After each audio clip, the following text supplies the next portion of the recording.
trabalhadores explorados, miseráveis, e aceitando passivamente essa exploração, né? Nós precisamos, então, pensar uma educação, pensar uma escola que esteja adequada com a nossa necessidade de sobreviver, de trabalhar e de poder viver dignamente, né? Sem ser explorado, oprimido, governado, né? Por sujeitos que, enfim, não vivem a vida como nós, né? Por sujeitos privilegiados, pelas elites da sociedade. E aí, nesse contexto de organização dos trabalhadores para reivindicar uma educação própria, é que surge esse projeto, né? Esses diferentes projetos que a gente chama de pedagogia libertária, que é a ideia de uma prática educacional que sirva não para escravizar os trabalhadores, mas para libertar os trabalhadores, tanto no presente, né, quanto numa sociedade do futuro. Entendendo, né, que nessa sociedade do presente, muita coisa precisa ser transformada para que a gente possa ser realmente livre, né? E nesse sentido, como é que a gente pode, então, né, construir uma escola, um currículo escolar, uma relação entre professor e aluno que sirva, né, para que essas pessoas que passam pela escola, elas não saiam mais escravas, elas não saiam mais submissas, mais passivas, mas que elas saiam sujeitos ativos, sujeitos que entendem o mundo em que elas vivem, que compreendem as desigualdades, que compreendem as injustiças e que tenham energia, vontade e os conhecimentos necessários para combater essa realidade e transformar essa realidade e construir para si mesmos e para o seu próprio povo um futuro de liberdade, né? Como é que a escola pode contribuir nisso, né? Então, essas ideias, esse conjunto de ideias de uma prática pedagógica, né, de formas de educação que sirvam, né, para construir um futuro, né, de uma sociedade mais justa, mais igualitária, mais respeitosa, mais fraterna, né? Esses são os propósitos disso que a gente está chamando de pedagogia libertária, como um projeto de educação criado pelos trabalhadores, nas organizações de trabalhadores, desde o século XIX até o presente, ou seja, né, a gente tem aí alguns séculos em que essas ideias estão se desenvolvendo, estão sendo transformadas, a partir de várias experiências dos próprios trabalhadores em diferentes lugares do mundo, tá? Com base em alguns princípios, né, filosóficos do próprio movimento operário socialista, né? Então, uma educação que pense a igualdade, que pense a justiça, que pense, né, a emancipação do trabalho, um desenvolvimento, né, não apenas do intelecto ou não apenas da capacidade de fazer trabalho braçal, mas uma educação que possa desenvolver integralmente os sujeitos, né? Que vai lá oferecer para o estudante que chega na escola, né, oferecer diferentes oportunidades, né, de experiências e de conhecimentos, seja das ciências, das artes, da filosofia, dos esportes, né, das técnicas profissionais, enfim, né, oferecendo aí essas possibilidades múltiplas, para que os sujeitos possam também ser múltiplos, né, uma educação completa para formar seres humanos completos, tá? Bom, e aí, retomando um pouco, né, essa ideia, vocês acham que seria possível uma educação completamente diferente da educação que a gente tem hoje nas escolas que atualmente existem? Vocês disseram que não se sentem livres na escola, né? Vocês acham que seria possível, né, amanhã a gente acordar e falar, vamos transformar o Cefet num espaço de liberdade? Isso seria completamente possível? Isso pareceria fácil? Exigiria algum tipo de esforço? Que tipo de esforço? eu vou aguardar vocês respondendo aí no chat, mas já vou antecipando que eu também concordo que não parece fácil, né? Não parece fácil porque, enfim, se a gente tivesse, né, escolas que formassem sujeitos para serem livres, né, que formassem sujeitos para serem solidários, quando esses sujeitos saírem da escola e fossem para o mundo do trabalho, vocês acham que esses sujeitos iam aceitar trabalhar recebendo um salário super precário, super injusto, tendo nenhum direito, sendo humilhado no seu local de trabalho, vendo seus patrões enriquecerem e a sua própria família empobrecer, não tendo dinheiro para pagar gasolina, não tendo dinheiro para pagar transporte público, com a cesta básica caríssima, vendo seus filhos não poderem comer carne, não poder comprar um botijão de gás? Acho que essa conta não ia fechar, né? Então, para que a sociedade se mantenha exatamente como ela funciona hoje, as escolas precisam continuar funcionando exatamente como elas funcionam hoje, né? Os trabalhadores explorados e os exploradores dos trabalhadores, todos eles foram formados em alguma escola, em escolas de autoridade, em escolas de exploração. E entendendo, né, os trabalhadores desde lá do século XIX, entendendo que essa conta não vai fechar, que essa conta não vai dar certo e que transformar isso não seria nada fácil, é que os trabalhadores decidem, bom, então nós precisamos do nosso próprio projeto educacional e das nossas próprias escolas. E aí a gente tem, desde esses períodos aí, né, do século XIX, lá na Europa e depois em todo o mundo, diferentes experiências de educação que são protagonizadas pelos trabalhadores, né? Então a gente tem aí o sindicalismo, né, como um importante promotor, né, de iniciativas educacionais, de cursos livres, né, de bibliotecas, de palestras, de escolas, né, de educação das crianças, de universidades, que são completamente independentes, né, que são organizadas, né, com o dinheiro dos trabalhadores, pelos esforços dos próprios trabalhadores, sem nenhuma participação de nenhuma autoridade política, ou de autoridade empresarial, ou de autoridade governamental, ou de autoridade religiosa, né? Espaços exclusivamente em que os trabalhadores podem educar a si mesmos, livremente, né? Espaços em que que se busca, através dessa perspectiva, né, da pedagogia libertária, diminuir, por exemplo, as relações de desigualdade entre professores e estudantes, que muitas vezes é um problema muito grande para a gente como comunidade escolar, né?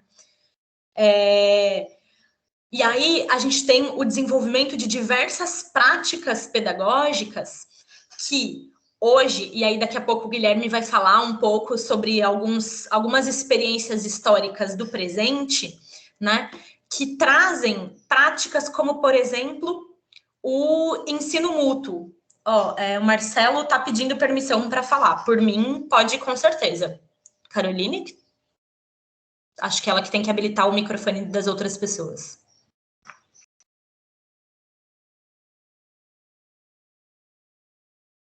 Oi, Lu, tô vendo aqui como é que eu habilito para ele. Não tá aparecendo para mim de primeiro. Eu vou tentando aqui, tá, Marcelo? Rapidinho.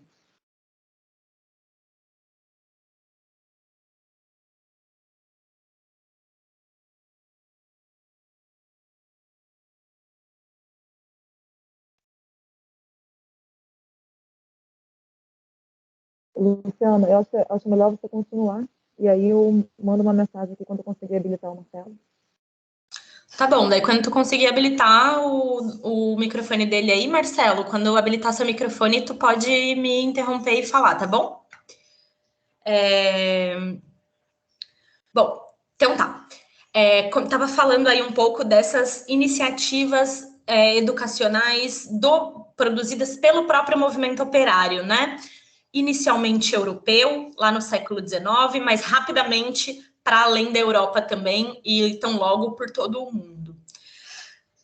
Vejam, se hoje as nossas condições de trabalho são bastante difíceis, né? A gente trabalha longos períodos de tempo, ganhando salários bem baixos. Imaginem naquela época, né? Quando a gente ainda tinha, né? A gente ainda havia vivido muito menos lutas sociais que conquistaram os direitos que nós temos hoje.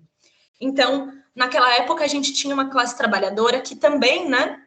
Ó, pelo jeito, o Marcelo já pode falar. Marcelo, fica à vontade, por favor. Oi, vocês estão me ouvindo aí direitinho? Perdão, tá, por ter interrompido. Você tinha me perguntado sobre se você, se, o- se, o- se a gente achava que deveria mudar, né, a forma que é ensinada hoje. Quer dizer, que a escola é formada hoje em dia, né? E eu acredito que o Cefet tem um bom sistema de ensino. Sinceramente, eu me sinto bem. Eu me sinto bem formado, para falar a verdade. Sinto que aprendi bastante, mas não sinto que aprendi o mais importante, né? Que é sobre a vida. Quer dizer, o Cefet é muito bom, mas tem muitas escolas por aí que são bem ruins. Eu mesmo eu passei meu ensino fundamental todo em escolas públicas que não foram boas. Meu irmão mesmo tá em uma que não é tão boa e eu vejo a diferença entre o meu ensino e o dele. E é gigante. Então, assim, essa questão de escolas públicas federais realmente é algo muito bom, mas eu acho que precisa ser melhor fundamentado. Não digo só tipo de particular ou pública, não, eu digo no geral. Porque, por exemplo, eu moro sozinho agora, né? Eu tenho 19 anos, moro sozinho, e eu praticamente não dependo de ninguém, né? Eu tenho minha renda, pá. E é estranho como você consegue olhar a vida um pouco diferente, porque parece que é algo sem propósito, sabe? Quando você passa a viver sozinho, né? Aí você passa a buscar emprego e tudo mais, aí você passa a ver a realidade das coisas, né? Você passa a não depender mais de ninguém. E eu não sei, eu sinto que a escola não me ensinou muito bem sobre isso. Tipo, a questão de é, dar valor a pequenas coisas, eu acredito que deveria ter uma pequena área. Uma pequena área. Sabe, por exemplo, sabe aquela área que todo mundo tem, que acho que é psicologia, eu não sei se é psicologia, mas eu não sei se é pedagogia também, todo mundo tem na universidade? Eu acredito que o pessoal deveria ter essa pequena área de conhecimento, que é sobre as dificuldades reais da vida, entendeu? E eu consigo ver a diferença entre a minha realidade e a realidade de uma pessoa que tem, é, por exemplo, que ainda tem, sei lá, que não precisa se preocupar com, com as coisas da casa, e tudo mais, porque é mais fácil, né? Eu, por exemplo, tô cansado. Eu não me sinto cansado pra tudo, praticamente. É, mas ao mesmo tempo eu tento continuar, né? E a disciplina de projeto de vida. Eu gostaria de ter algo assim. Parece que eu acho que seria muito bom ter isso no Cefet, pelo menos. Enfim, eu sinto que não aprendi tanto, pelo menos, no Cefet por causa disso. Porque faltou um projeto de vida, pelo menos. Por exemplo, algo que. Os conceitos, sabe? Porque eu sinto que. Sabe, os meus pais, por exemplo, meus pais sempre disseram: não, olha só, você tem que estudar para você ter dinheiro e tudo mais, para você se formar e ganhar muito bem, ter uma vida muito boa. E nem sempre é assim, né? Nem todo mundo consegue ter é, aquela, aquele negócio de, tipo, viver muito bem, sabe? As pessoas têm um ponto que cai na realidade que, tipo, vai ter uma vida mais ou menos. Assim, você vai dar para sobreviver, né? e você vai ter aquela vida que você de vez em quando vai ser feliz, mas assim, você vai estar trabalhando em algo que você goste ou não. Eu recomendo que você trabalhe em algo que goste, é melhor. Eu, pelo menos, trabalho em algo que eu gosto. É, Mas assim, tem que ter isso. Então, eu pelo menos vejo dessa forma. Então, eu acho que falta essa disciplina no Cefet, no sistema de ensino total, né? Eu pelo menos vejo assim a minha vida. Ó, é, olha só, é, tem universidades que são muito boas aqui no Rio, o FRJ, UF e tudo mais, né? Tempo integral, tudo. Assim, só que a vida não é um morango, entendeu? A vida não é um morango. Quem faz em tempo integral, pô, parabéns, guerreiro demais, porque 7 horas até 5 horas da tarde é realmente muito puxado. Mas tem gente que precisa trabalhar, entendeu? Para poder. E ninguém ensina isso pra gente. Ninguém ensina que você vai ter que trabalhar e vai ter que estudar, e depois você ainda vai ter que fazer o curso, você vai dormir, sei lá, as 4 ou 5 horas por dia, entendeu? Então, pelo menos é assim que eu vejo a minha vida. Ó, e por isso tô dizendo que falta uma disciplina de projeto de vida. E vocês devem estar estranhando, porque é algo. Eu, pelo menos, estou estranhando até mesmo falar sobre isso, porque não é algo que eu tive, né, no meu ensino, mas é algo que eu estou aprendendo. É que. Eu tava até conversando com o Uber, né? Um dia desse, eu tava indo pro trabalho e ele falou. é, Ele falou: Pô, cara, te contar, eu tava fazendo enfermagem lá na UFRJ, mas o pessoal era tudo elitista, o professor mesmo passava matéria pra caramba, escrevia lá no quadro e tudo mais, e falava: se vira aí. É, E assim, eu não tinha muito o que fazer, né? Eu não tinha tempo para poder ir na biblioteca e tudo mais. Eu tive que largar. Acabou que eu fui fazer uma privada. E ao mesmo tempo que eu estava trabalhando, eu conseguia pagar uma privada, né? E, e assim, nem sempre você. É porque tem sempre aquele discurso, né? Você fazer uma universidade federal, por exemplo, uma FRJ da vida vai ser a melhor coisa da sua vida e tudo mais. Realmente pode ser. Realmente pode ser. Só que não é algo que é garantido. Eu, pelo menos, me vejo assim.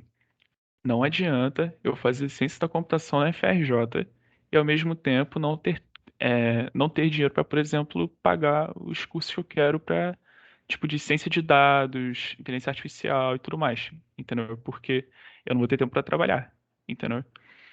Então, eu, por exemplo, vejo a minha humilde e simples vida dessa forma. Olha só, é, ou estudar na UERJ de noite, entendeu? Trabalhar de dia, entendeu? E ao mesmo tempo ter dinheiro para poder pagar os cursos. Por quê? Por que isso, né?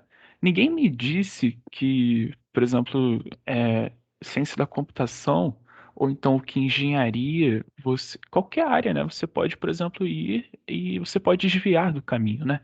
Por exemplo, esse rapaz, ele é formado em enfermagem, mas ele tá trabalhando no Uber, assim como deve ter um monte de outros engenheiros, um monte de outros formandos que devem trabalhar no Uber hoje porque não teve oportunidades, ou então perderam oportunidades, ou porque não viram as oportunidades, tá? Isso porque não é culpa deles, foi porque eles não foram ensinados. Não, é assim, eles não tiveram aquela base, ninguém chegou para eles e disse, olha só, você pode ver isso aqui, segue por esse caminho aqui que pode dar certo, entendeu? Então, por isso que eu tô dizendo por exemplo, não adianta você fazer uma universidade e você achar que você se formar, você vai ganhar dinheiro muito bem. Não é assim que funciona, entendeu? Não é assim, porque olha só, hoje em dia, quem consegue emprego não são os bons, são os melhores. E daqui pra frente vai ficar ainda mais concorrido por causa da situação do Brasil, infelizmente. Infelizmente é assim que é. É, a gente está numa situação muito triste. Então, não adianta só, por exemplo, fazer um curso na graduação e achar que vai tudo certo, porque eu não acredito que seja assim. E eu, pelo menos, acho que deveria ser ensinado isso na escola, né? Que a gente deveria correr atrás de correr atrás mesmo, né? E é, não só viver nessa questão de trabalhar e tudo mais, mas também dar um sentido à vida, né? Eu, pelo menos. Marcelo, Oi. a gente vai ter um tempo no final das apresentações que ainda tem o Guilherme. Eu estou um pouco preocupada com a hora, porque são 11 e Ai, 12. perdão. Aí, Aham. não, imagina, querido, eu só ia te pedir para você concluir, que eu retomo a palavra para a Luciana, porque Tá. ela só tem uma parte, né, da apresentação, daí volta para o Guilherme, vai Aham. abordando as suas questões, porque quando chegar no final da fala do Guilherme, o tempo que a gente tiver vai ser o tempo das colocações. Aí a gente Ok. retoma, pode ser? Pode. Desculpa, tá, Aí, gente? imagina. Tá, eu vou me mutar aqui então, tá? Perdão, tá? Perdão, Luciana, perdão, Não, Guilherme, obrigada desculpa. pela sua contribuição. Estou aqui presente. Imagina, não precisa pedir desculpas, não. O propósito é a gente discutir mesmo.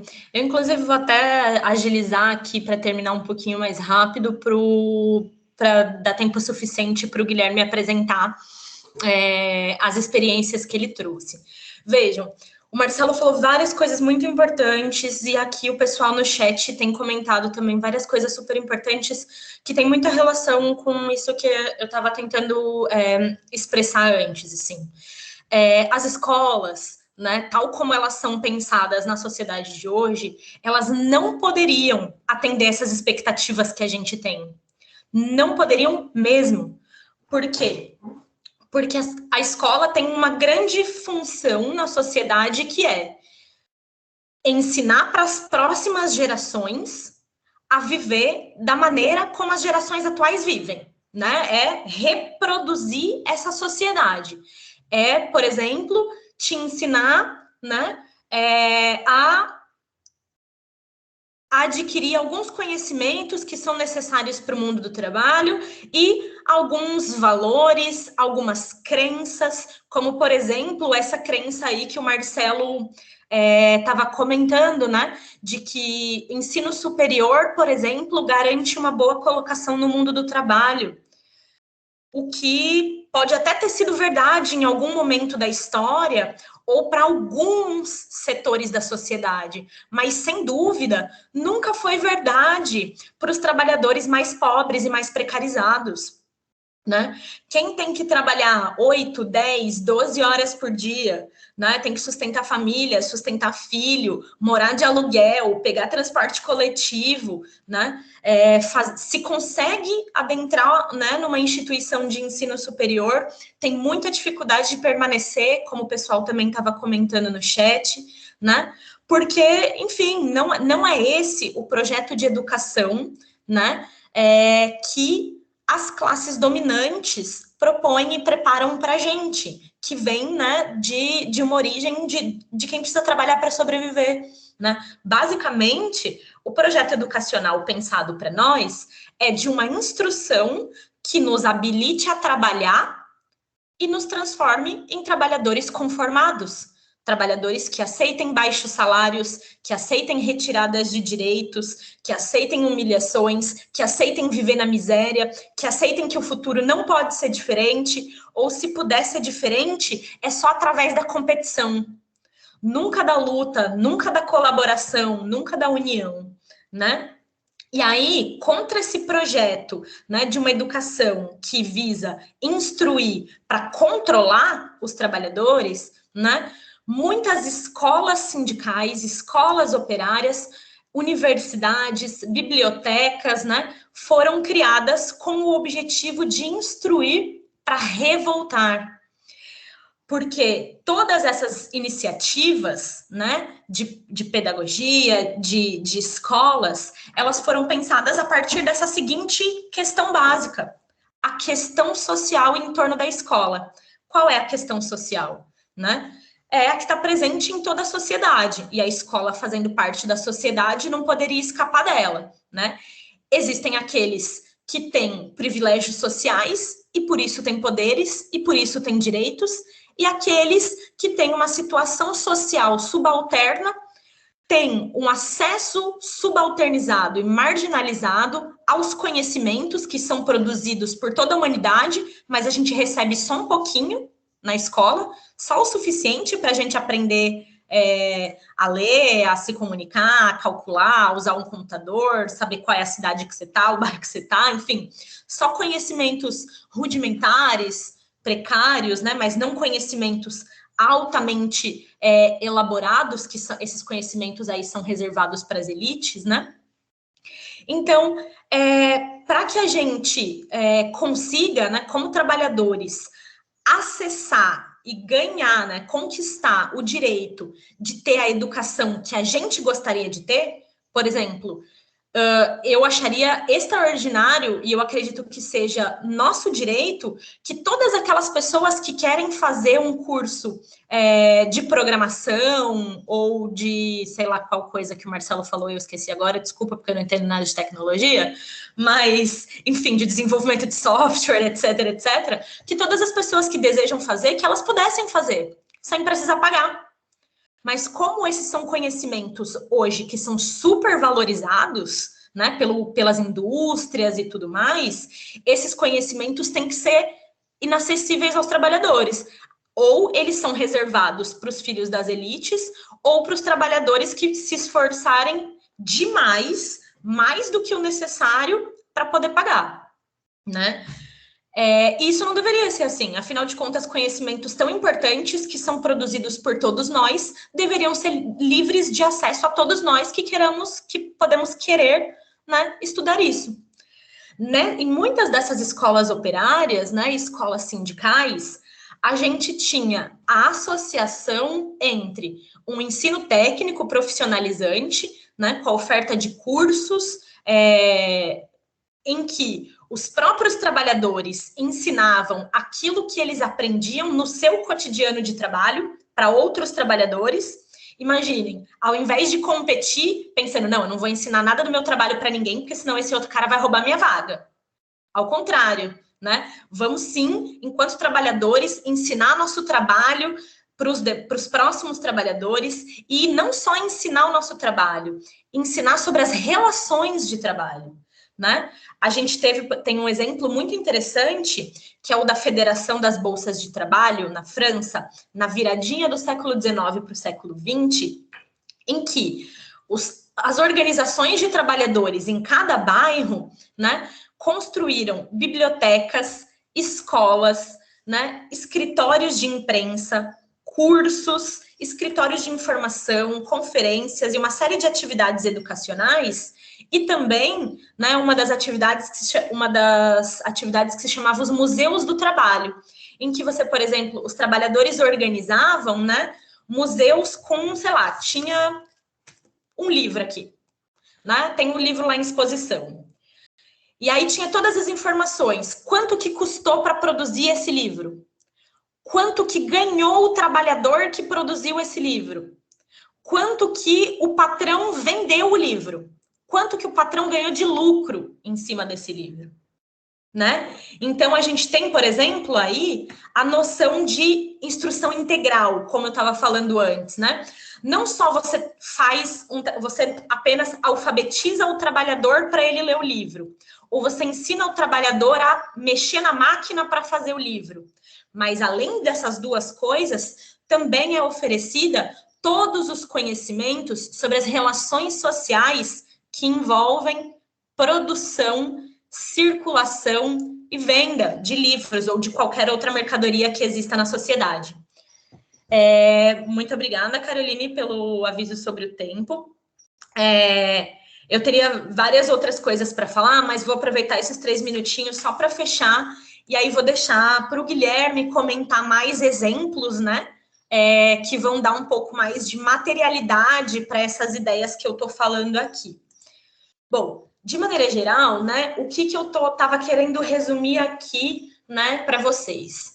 Essa ideia de que, desde que os trabalhadores, né, passaram a se organizar como trabalhadores, né, para reivindicar seus direitos, né, e para transformar a sua vida, as suas condições de vida, de trabalho e de estudo, né, surgiram também projetos de educação elaborados por esses próprios movimentos sociais que consideram a questão social na escola, consideram as relações desiguais que existem na escola e buscam superar isso, né, produzindo alternativas. Então, a gente está falando aqui de trabalhadores que não são especialistas, né, em educação. Não estou falando de pedagogos, não estou falando de intelectuais, não estou falando de educadores profissionais.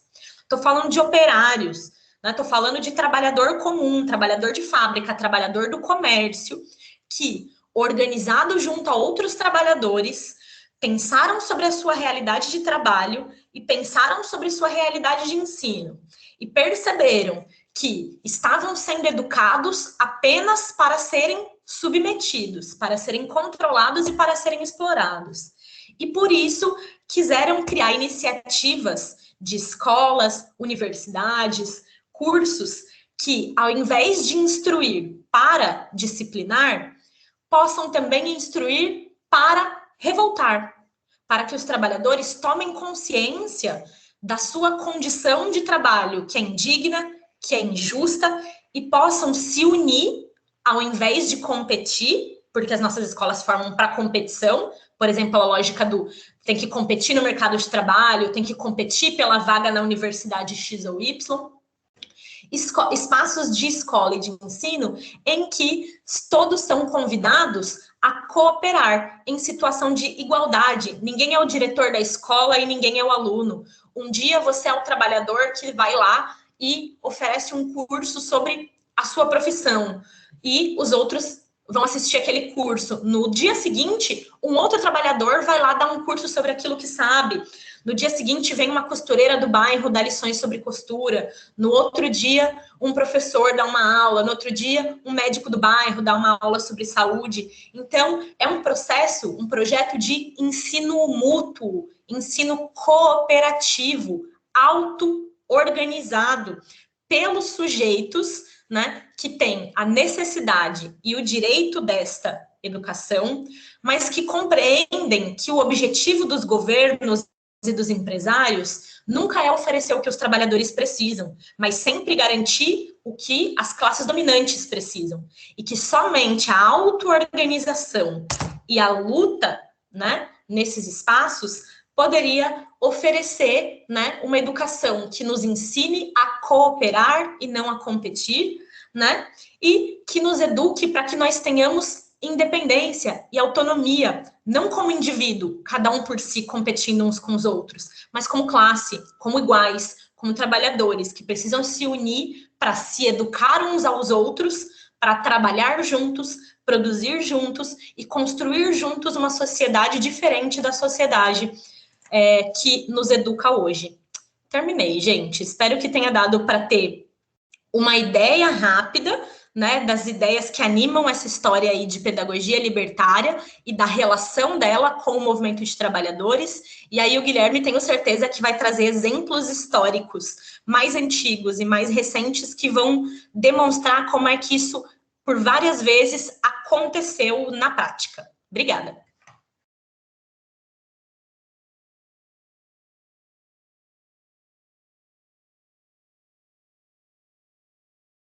A gente acabou passando. Peraí, vocês me veem inteira? Ou só a boca? No início da. Só a boca. Ah, meu Deus. Pronto. Consegue?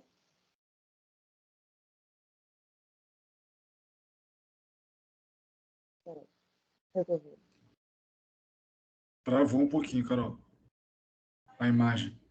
Tá. Não, na verdade, eu tirei porque minha câmera está mal posicionada. Mas só para, antes de passar a palavra para você, Guilherme, comentar rapidinho essa questão dos projetos de vida, né?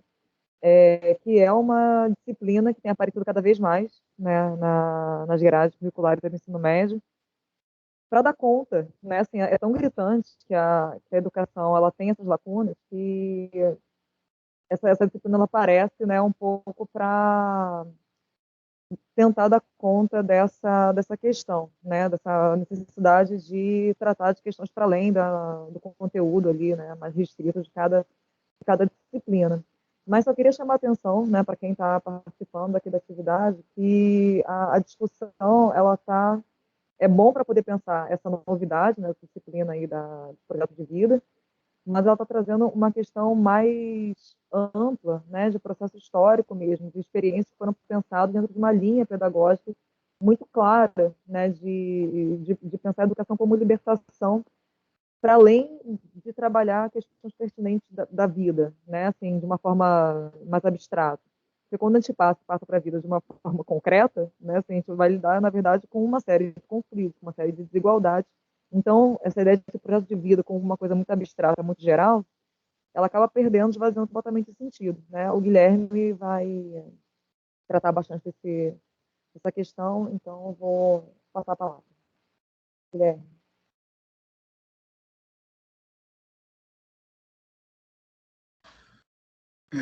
Estão me ouvindo bem, né? Tranquilo aí? Ok? Gente, bom dia. Primeiramente, agradecer a Carol pelo convite, parabenizar o Cefet pela semana, a programação bem, como é que eu vou dizer, diversa, né? Tem bastante coisa diferente ao longo da semana. Parabenizar da Luciana, que, pô, assim, eu acompanho no chat a fala da Luciana, quebrou completamente o meu roteiro que eu tinha feito de ontem para hoje. O meu roteiro foi todo pro saco, literalmente, mas tudo bem, é bom também. E pegando o gancho que a Luciana trouxe aqui, foi muito interessante. Eu trouxe a questão de como é que no século XIX a questão foi um debate fundamental para entender a sociedade no geral, certo? E que, de certa forma, hoje, esse debate não só não se encerrou, como está a cada dia mais em disputa, certo? E um pouquinho o resgate que a Luciana trouxe, pegando a ideia integral, pegando a ideia que ela trouxe também, lembrou aqui também, de como é que a classe trabalhadora, movimentos sociais no geral, né, sempre tiveram projeto de sociedade, seja ele em qualquer lugar do mundo, dependendo do período histórico, da situação local e por aí vai. Então, na que a educação dos trabalhadores estava sendo colocada em disputa no século XIX e as experiências que tiveram, por exemplo, vou dar um exemplo, começar exemplos aqui. Na virada do século XIX para o século XX, 1890 e pouco, até 1900 e pouco, tivemos um orfanato na França, né, em que um pedagogo, que inclusive participou de muitos movimentos sociais, ele era sindicalista, né, ele tinha um orfanato que era público, né, era um orfanato público, que ele tentou colocar boa parte da ideia de ensino integral para as crianças naquele momento lá. E isso foi extremamente inovador. E isso irritou bastante os governantes, óbvio, né? Porque imagina, você uma criança na Europa, véspera de mundial, vários conflitos históricos acontecendo ali e tal, e você fala para a criança que ela não ela não pode ser ensinada só a obedecer. Ela tem um mundo de coisas para descobrir e que ela pode muito mais do que, por exemplo, o pai dela, que é super explorado, no caso, é super explorado e não teve condição de estudar direito. E aí ele vai ensinando, desde o ensino de ciência, de história, de política, de física, todas as formas de ensino aplicado ao dia a dia. Isso foi um exemplo no orfanato na França, e que depois que outras experiências na Espanha, com a escola moderna, na Colmeia, também na França, e começou a se espalhar diversos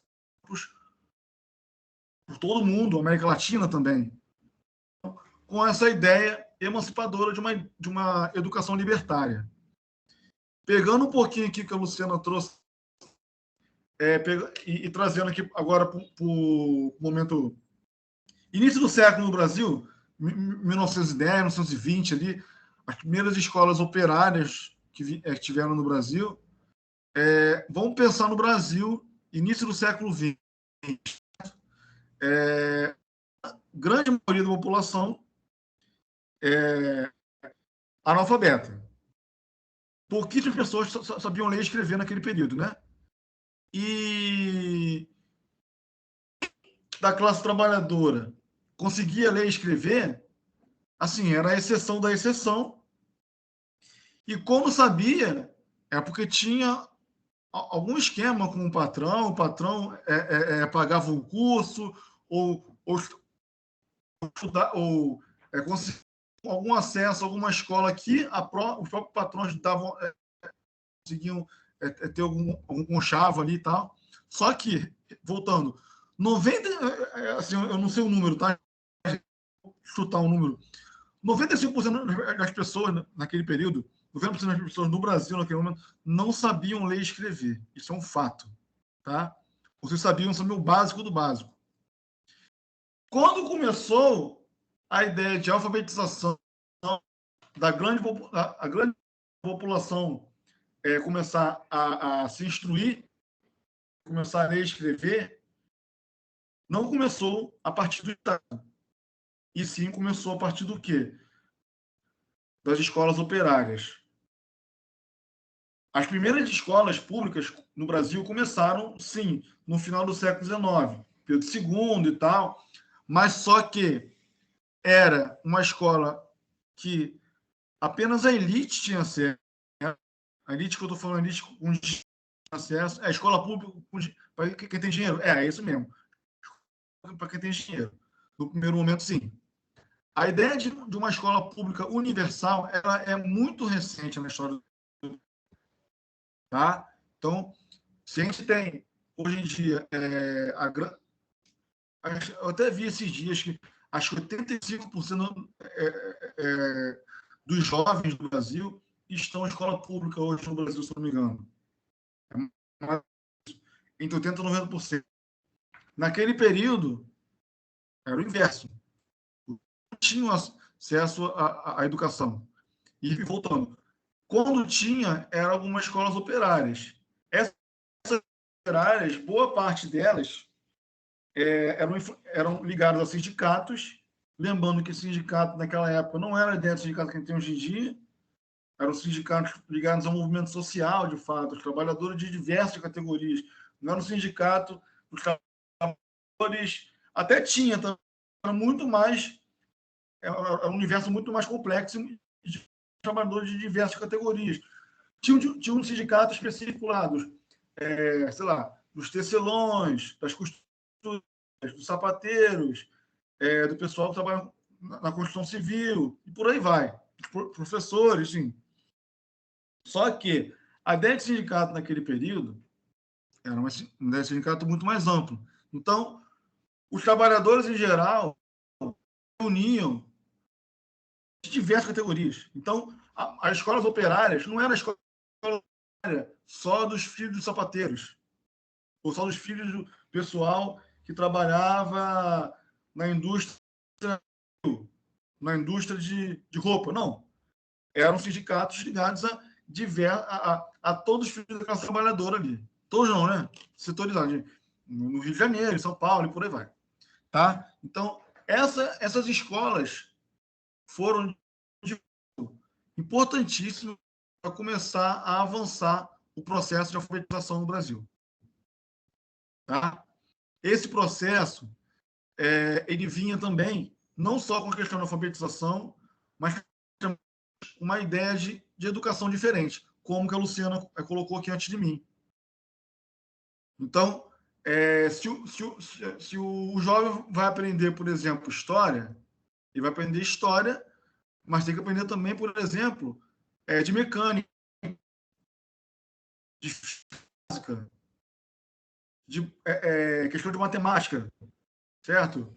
Que no dia a dia interfere no nosso dia a dia, no dia a dia interfere no nosso cotidiano de você ter que pagar a conta, ter que fazer pegar um troco e por aí vai. Coisas básicas mesmo. Para, por exemplo, assinar um contrato com o patrão e o patrão, no próprio contrato, te ferrar. Ele tem que saber ler e escrever, minimamente, certo? Isso era ensinado nas escolas também. Então, é fundamental ter essa noção de que eu estou falando abstrato ou não é abstrato, não. A Luciana também trabalha na Rede Estadual, pelo que ela falou, né? Eu também trabalho, estou na Rede Estadual desde 2014, né, aqui no Rio de Janeiro, mas eu dou aula em prédios comunitários já há muitos anos, desde 2011, se eu não me engano. Desde 2011, aula em prédios comunitários, continuo até hoje. Então, essa ideia de você ter que ensinar o básico mesmo, até hoje é uma ideia muito recorrente. Então, quando a gente fala, pô, dá uma lida nesse texto aqui, de uma página, 2 páginas talvez, e o aluno fala comigo, porra, é muita coisa. Eu falo, pô, como é muita coisa que tem uma página? Não pode ser muita coisa. Você tem que ler, você tem que se virar minimamente para você não ser ferrado no patrão daqui a pouco. Se é que você já não foi, você nem se ligou. E isso é uma coisa isso é uma coisa que era uma válvula de escape para a classe trabalhadora naquele período, e até hoje a gente tem que debater isso. Mas voltando à questão do ensino integral e da educação libertária ligada a movimentos sociais, a classe trabalhadora tinha e sempre teve um projeto de educação que vá bater de frente com o capital, com os governantes e quem sempre nos explorou. Tá? E aí, gente, pegando muito o que a Luciana falou, a questão de você ter uma forma de educação que não sirva para a competição, e sim para a cooperação, que não sirva para você se degladiar por uma vaga na universidade, mas de você se... Essa é a educação que a gente tem que pensar, e já é pensada há muitos anos, já, há alguns séculos, na verdade, e pensar no dia a dia também. Aí, em formas de protestos, de como é que essas questões sempre foram levadas e movimentos sociais, movimento estudantil, movimento de trabalhadores de educação ou de outras formas, de outros a forma de você reivindicar é uma forma educativa. Como assim? Há pouco tempo, né? Aí vou chegar no ponto que a Carol que falasse, né? Há pouco tempo atrás, 2015, 2016, nós tivemos um grande movimento de educação de escolas no Brasil, né? Começou em São Paulo e depois se alastrou em 2016 por todo o país. Em Rio de Janeiro, as ocupações começaram em março, né? E foi muito greve da educação aqui no Rio de Janeiro. Estudando um pouco sobre o assunto, né? Boa parte do país, quando explodiu as ocupações em vários estados, Paraná, Minas Gerais, Santa Catarina, boa parte do Nordeste, enfim. Isso depois de março, foi perto de abril, junho, acho que foi maio, não me engano, e até o final de 2016, a grande pauta da educação por boa parte do país era o quê? Contra a reforma do ensino médio. Que está sendo aplicada, está para ser aplicada daqui a pouco, né? Mas o que eu queria chegar é o seguinte: uma pergunta para você. Eu vou fazer a dinâmica que a Luciana fez, que eu gostei aqui. Vocês entendem que aquela forma que o estudante de ocupar escolas não é uma forma isolada, uma forma inédita e que tem toda uma história de lutas de movimentos sociais em geral que influenciaram os estudantes a lutar daquela forma? Você entende dessa forma? Uma pergunta a você. Entende que, por exemplo, que aqueles estudantes que ocuparam a escola em 2015 e 2016 no Brasil não fizeram isso só deles, mas sim influenciados por alguma coisa que aconteceu antes, certo? Você entende isso ou não? Só para beber um pouquinho d'água também. Entendem? Porque é o seguinte, quando a gente fala em movimentos sociais e atuação, lutas, os trabalhadores em geral, desde sempre, na verdade, quem está indo ou se iniciando ou de forma entrando no debate agora, pela primeira vez, ou iniciando minimamente, acha que surgiu, né? A galera ocupou as escolas porque quis, ponto final. Tudo da cabeça deles, né? Surgiu, uma escola em tal lugar, em São Paulo, achou legal, deu certo e influenciou o resto e ponto final. Então, aquela rapaziada da escola de São Paulo fez algo que ninguém nunca fez, certo? Errado. Vou explicar, Marcelo. Errado. Por quê? Porque essa forma de atuação, de ocupar espaços públicos, é uma forma que sempre aconteceu ao longo da história da classe trabalhadora e diversos movimentos sociais. Se a gente for resgatar lá no século XIX, com a Luciana falou, como é que, por exemplo, as primeiras greves dos trabalhadores aconteceram? Ocupação de fábrica. Dentre outras formas de protesto também, né? Boicote, ocupação de fábrica e tal, mas ocupação de fábrica é algo que acontecia sempre. Se a gente for pegar, por exemplo, a Comuna de Paris, lá na França, pegar, por exemplo, a própria Revolução Russa, pegar, por exemplo, depois da Revolução Espanhola, de 1917 no Brasil, tudo isso tinha ação de espaços públicos por trabalhadores reivindicando algumas pautas, certo? Então, os estudantes em si, eles estão tentando, estão ressignificando uma forma de luta que sempre foi colocada de tempos em tempos. O principal dos estudantes de São Paulo que ocuparam a escola em 15 foram as ocupações do Chile em 2006, 9 anos antes. Mas agora, se a gente pensar no Chile em 2006, qual o contexto do Chile em 2006? Aquele Chile em 2006 está acontecendo várias lutas da América Latina que antecederam e influenciaram também os estudantes do Chile. E pegar especificamente os do Chile em 2006,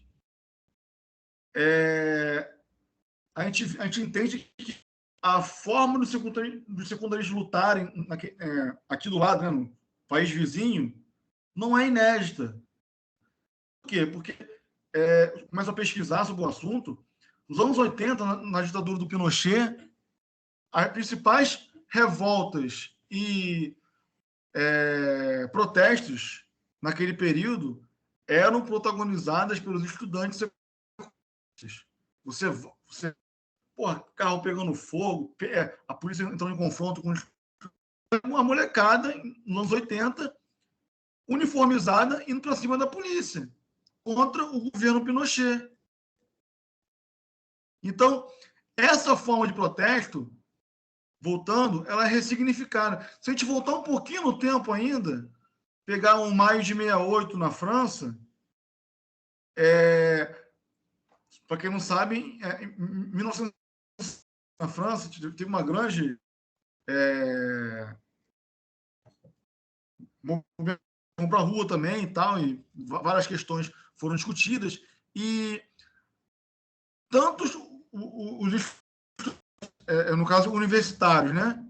Tantos trabalhadores fizeram algumas greves gerais naquele período, e dentre as formas de protesto que os estudantes universitários protagonizaram na França em 68 e se alastrou por boa parte da Europa, nas universidades também. Então, ter que, aí voltando lá para o meio da minha fala, entender que as formas de luta elas vão sendo ressignificadas, vão sendo colocadas de tempos em tempos. E, para finalizar minha fala, porque eu acho que é bom ter debate também, né?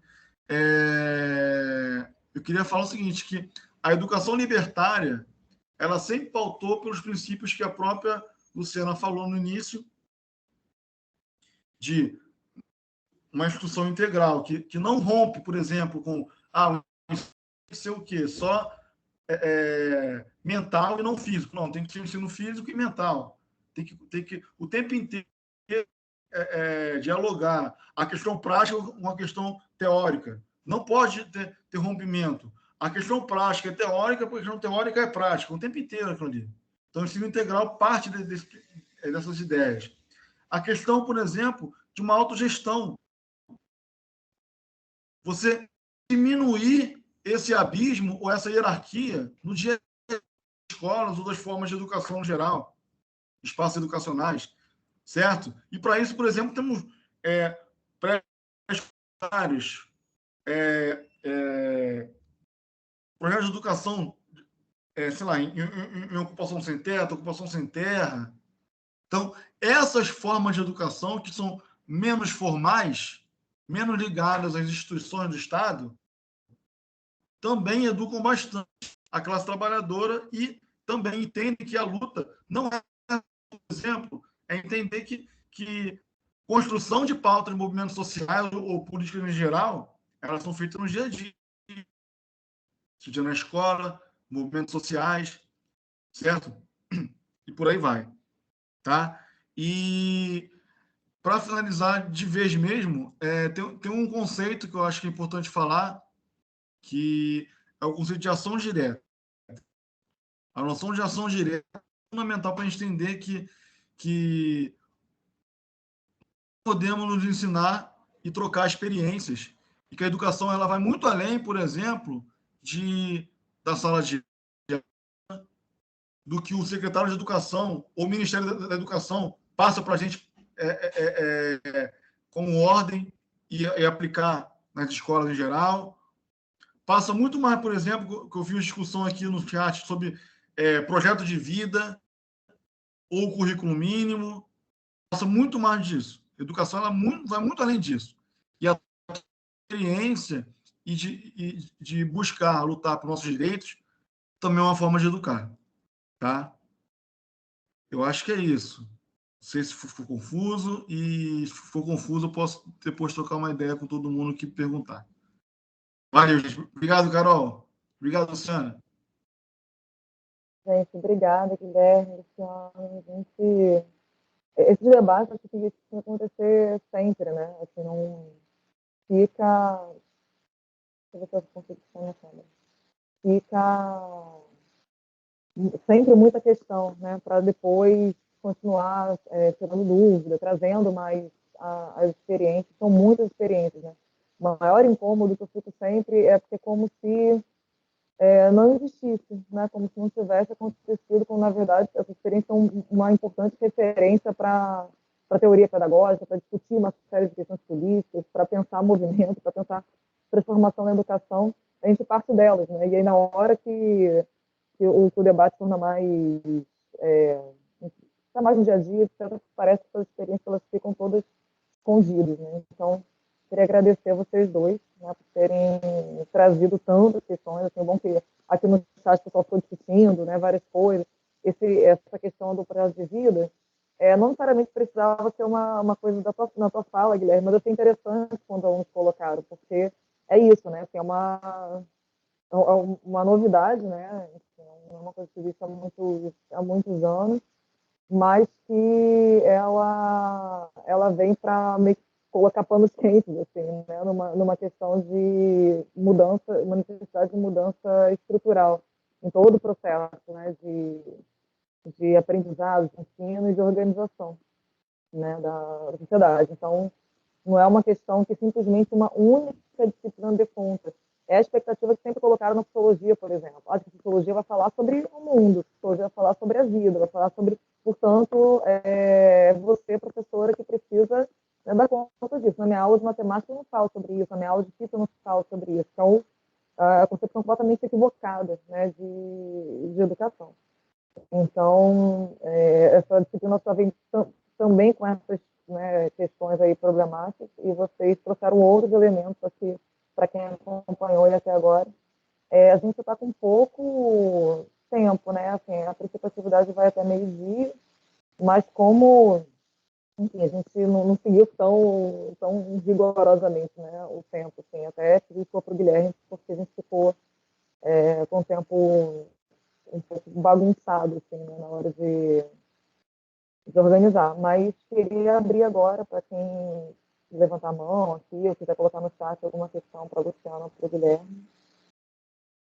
Ou fazer um comentário, enfim, não precisa ser uma pergunta necessariamente, né, mas pode ser uma reflexão, uma questão que vocês queiram contribuir. Assim. Apareceram algumas coisas bem legais aqui no final, né? O Gabriel, né, estava citando a questão de como que as ocupações foram vistas, né?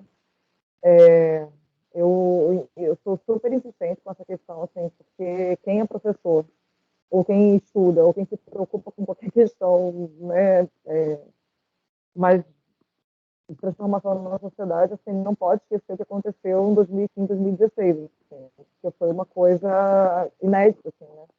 Então, assim, é impossível, né, assim, inviável que a gente simplesmente não fale mais, né? Não pare para pensar, não pare para pensar sobre o que aconteceu. Seja você um pesquisador, seja você um interessado, seja você uma pessoa que vive no mundo que a gente vive hoje, né? Então, assim, e parece que foi há muito mais tempo, né? Parece que foi há décadas atrás, porque quase ninguém retoma. Então, assim, foi uma das coisas boas também da repetição do site. Mas,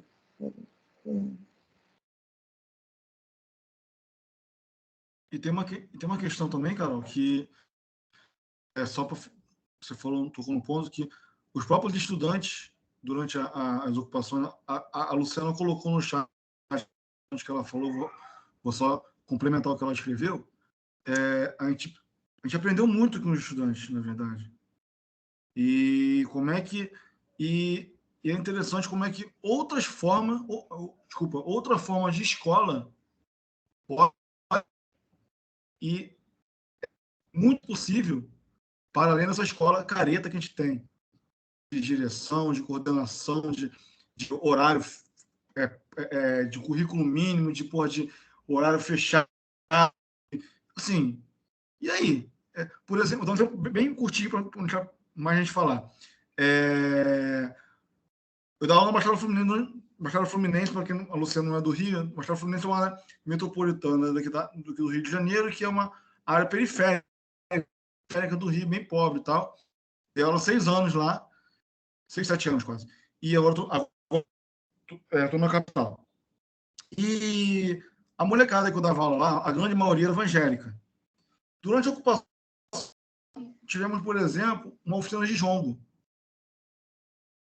Jamais que a molecada teria uma oportunidade, durante o ano letivo normal, de ter contato com oficinas de jongo. Entendeu? Então, isso é muito bem do que a escola pode proporcionar.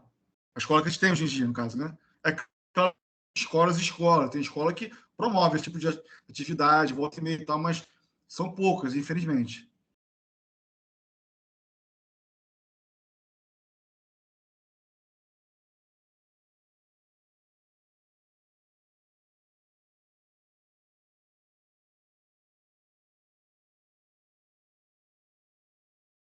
Luciana, se você quiser comentar alguma coisa também. Ah, não, quero ouvir o pessoal, na verdade. Eu estou acompanhando aqui pelo chat. né, tentando recuperar algumas questões e tudo, mas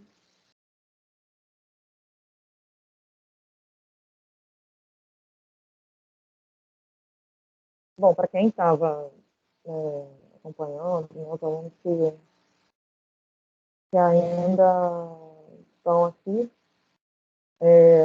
essas experiências, né, que todos eles, né, que o Guilherme e a Luciana trouxeram, vocês podem pesquisar mais, né, sobre também, assim, e talvez até a mais recente, né, essas ocupações são o exemplo mais recente, fazer uma pesquisa sobre, assim, se informar bastante, né, até inclusive se perguntado por que a gente fala tanto em novo ensino médio, em novas, né, em mudanças, etc., mas essas outros acontecimentos eles ficam relegados ali ao esquecimento, né?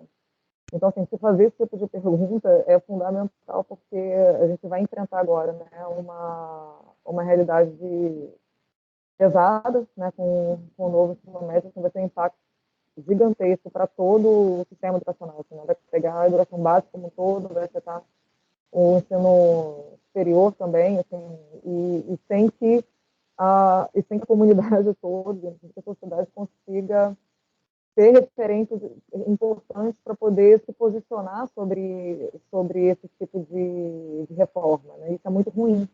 Então, a gente fica sempre, quando se discute isso, né? Todo mundo parece que sem ter onde se referenciar, ter onde se agarrar para poder ter um olhar mais crítico mesmo sobre essas propostas de reforma e sobre a reforma que já vai ser aplicada.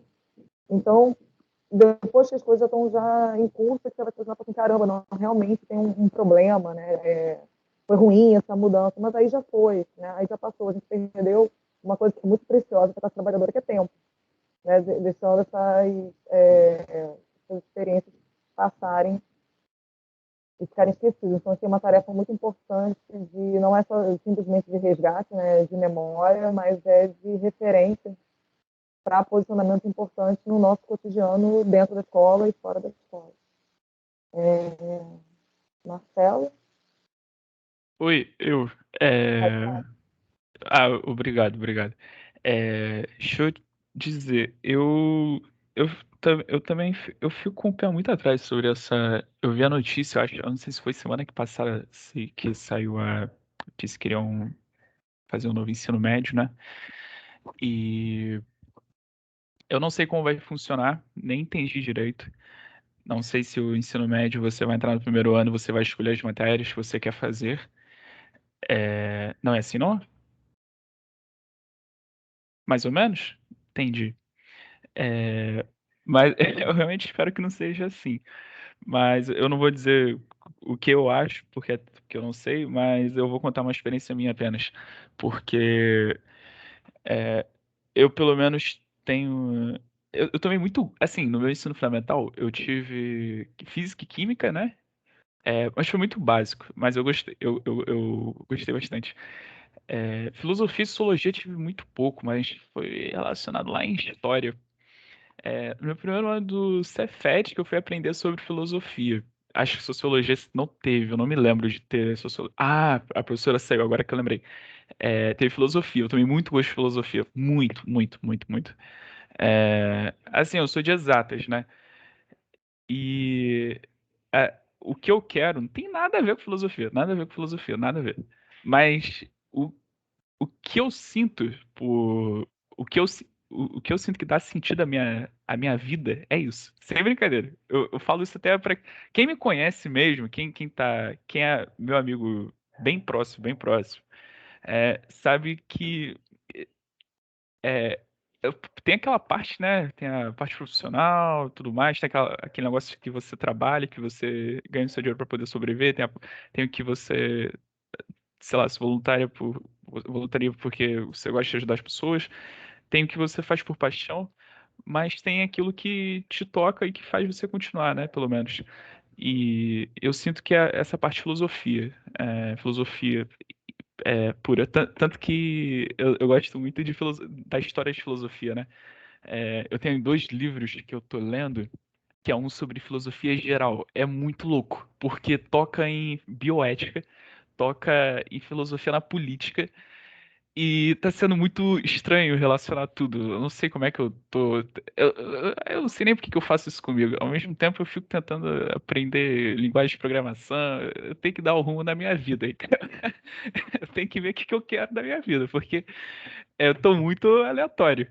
Mas, enfim, eu gostaria de dizer que acho que é importante, né? Assim, se não for no primeiro ano que o pessoal for decidir o que eles querem de matéria, né?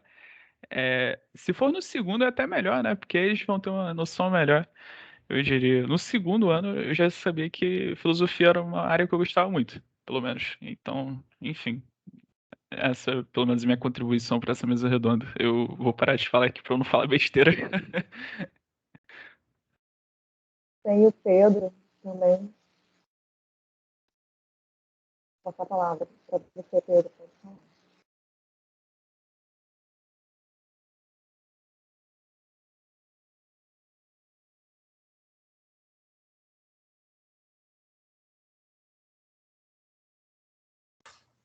Eu acho que alguém precisa deixar o Pedro falar, na verdade.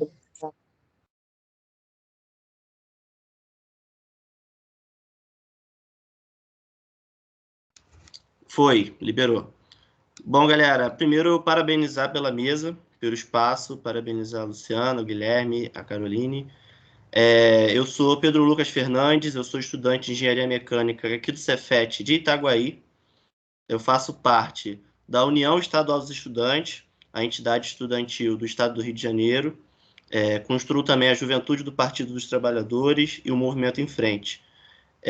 Queria saudar aqui o nosso presidente do DCE do Cefet, o Renato Mendes, né, que é um companheiro aí que vem travando as lutas dentro do DCE do Cefet, que foi importantíssima para a retomada da nossa instituição quando a gente passou pela intervenção federal. A luta dos estudantes foi essencial nessa retomada para que o nosso companheiro Maurício pudesse tomar posse, e dizer que a União Estadual dos Estudantes travou grandes lutas aqui no estado do Rio de Janeiro, contra o tsunami da educação em 2019, que foi muito importante para a gente conseguir barrar naquele momento o desmonte nas instituições públicas, principalmente as instituições federais. E hoje a gente passa por um processo de desmonte total das nossas instituições. O próprio Cefet teve um corte aí de mais de 70% do seu orçamento, prejudicando aí a bolsa de diversos alunos. Inclusive, eu fui prejudicado porque eu sou bolsista dentro do Cefet, eu sou daqui da Zona Oeste do Rio, sou da classe trabalhadora, então eu preciso dessas bolsas para me manter na instituição e a gente acabou sendo prejudicado por causa disso. Então, eu acho que isso entra muito no debate feito, né? Porque a classe trabalhadora, além de ter essa educação que nos transforma em peças para o sistema, a gente ainda, quando tenta se educar de certa forma, a gente é totalmente prejudicado e a gente não consegue se manter dentro das instituições. Então, assim, além de ser difícil da gente entrar, além de ser difícil da gente permanecer, a gente é o tempo todo atacado, porque realmente fazer essa educação libertadora, nos dar voz, nos dar conhecimento, é prejudicial para essa lógica que o sistema hoje adota. Então, é isso, que a gente tenhamos mais espaços como esses, para a gente poder discutir, para a gente poder debater e conscientizar a galera, para que a gente consiga, aos pouquinhos, construir essa educação libertadora para o nosso país. Né? Gostaria só de relembrar que, recentemente, nós tivemos 100 anos de Paulo Freire, que é o principal educador popular do país, e toda a sua teoria é voltada para essa educação libertadora, democrática e popular. Valeu? Então, salve aqui da União Estadual dos Estudantes, a mesa, e é isso aí. Parabéns pelo debate. Pedro, obrigado pela sua fala. É isso, né? A gente também tem esse objetivo, né?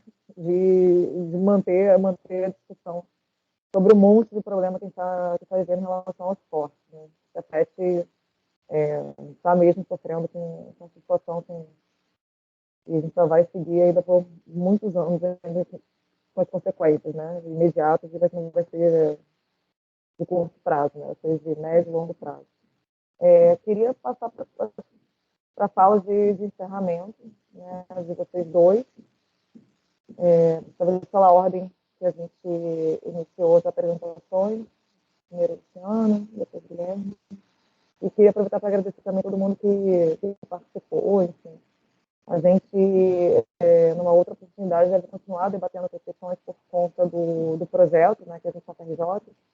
Então, essa é a primeira atividade que a gente faz, na verdade, relacionada ao projeto no Cefet, então foi importante, mas depois a gente vai seguir com outros, né, sempre divulgando, certo? Então.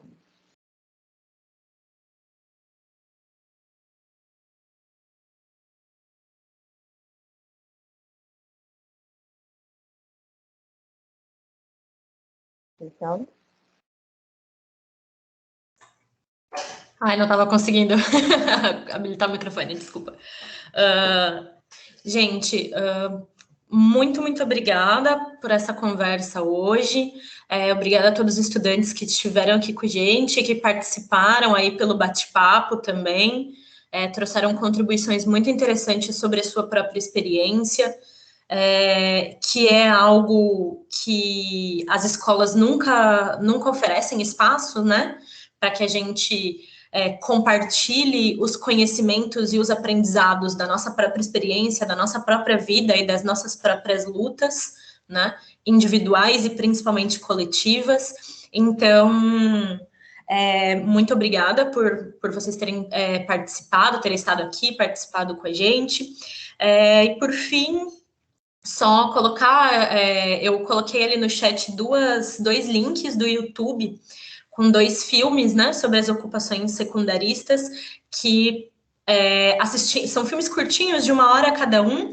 Se vocês tiverem um tempinho para assistir, com certeza eu acho que vale muito a pena, porque são relatos de estudantes que viveram, né, na prática, por sua própria conta, por sua própria capacidade, essa realização, né, de uma escola organizada pelos estudantes, para os estudantes, né, que nos mostraram que uma outra escola é possível, mas que a gente não pode esperar de reitoria nenhuma, né? É só a organização e a luta dos estudantes, com os professores, com o apoio da comunidade, dos pais, da vizinhança, que podem, né, permitir que a gente enfrente, né, todas essas barreiras, todas essas discriminações, todas essas opressões que estão presentes no espaço da escola, né? Então, com muita organização e muita luta, a gente consegue construir uma educação diferente para formar pessoas diferentes e uma sociedade diferente. Então, gente, é isso. Muito obrigada. Espero que tenha provocado aí alguns questionamentos interessantes para vocês nessa manhã de hoje. Muito obrigada de novo e até a próxima.